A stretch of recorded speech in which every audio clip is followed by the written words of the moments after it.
Soy la alegría de mis padres y toda mi familia, para traer dicha y felicidad. Hoy me entregan a Dios en mi bautizo, para que sea Él quien mi vida pueda guiar.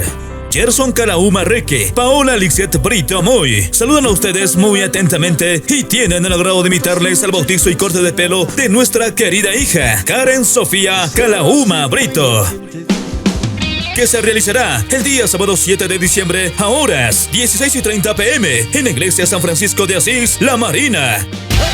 Y a horas 18 p.m. invitan a la recepción social en el Hotel Restaurante La Algazara, ubicado en A7, salida kilómetro 526, 0330, Crevillente, Alicante.